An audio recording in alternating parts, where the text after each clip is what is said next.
Today on How It's Made, heavy equipment simulators.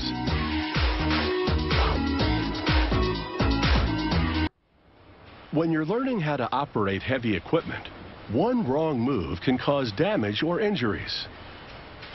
That's why it's becoming more common to train on a simulator, which can replicate real-life scenarios, from typical maneuvers to emergency situations. Whether learning to operate a crane, backhoe, or excavator, it's safer for a trainee to make rookie mistakes at a virtual worksite. The instructor simply installs heavy equipment controls and loads the appropriate software. Then, the simulator is all set to replicate how the equipment maneuvers. A heavy equipment simulator begins life as a series of 3D technical drawings. Mechanical engineering technicians plug in the details of the customer's order, including foot pedals and joysticks, to control the equipment's various movements. Then assembly can begin. Following the plans, technicians build the steel motion platform, which replicates the movement of the cab. Its base has wheels for rolling the simulator from one location to another. This drive controls the 3 actuators which raise, lower, and tilt the platform.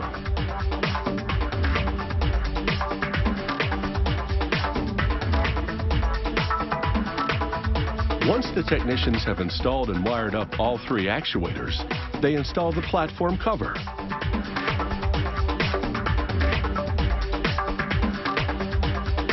Next, they mount the height-adjustable seat.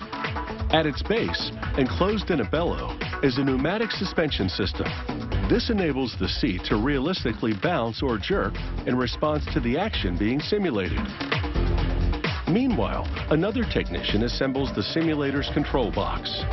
He mounts the joystick controller and connects its wiring to a cable inside.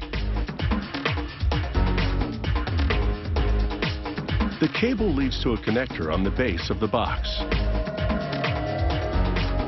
That connector simply plugs into the motion platform right next to the operator's seat.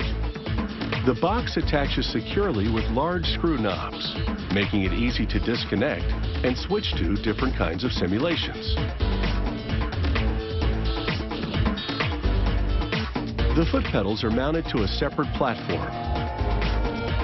Technicians attach it to the motion platform with 2 screws. Like the control box, the idea is to be able to switch this pedal platform easily for a different one. The simulator's cab is now fully assembled, and it moves just like a real one.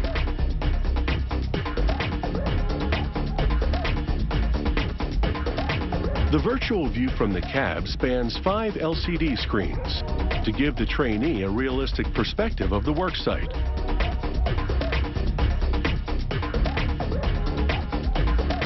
After installing the screen supports, workers mount the screens.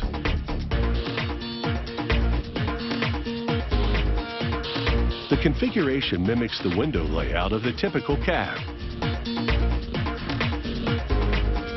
The simulator runs on software that's designed in-house.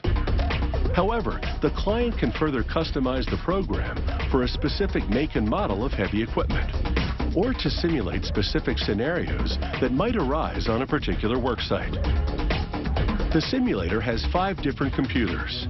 3 of them run the seat movement, the screens, and a small touchscreen to the trainee's right. That screen displays the buttons, knobs, and levers of the heavy equipment's dashboard.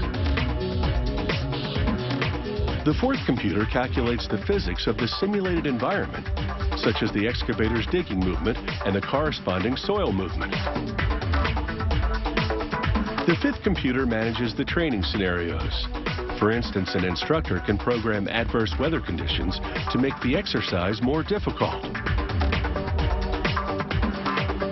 To simulate a different piece of equipment, the instructor simply switches the joystick and pedals if necessary, and loads the appropriate software. In the simulator, the trainee has the same perspective he or she would have in the real-life cab. 3 reflective markers on the helmet enable an infrared camera mounted above the screens to track the trainee's head movements. This prompts the software to display the corresponding view.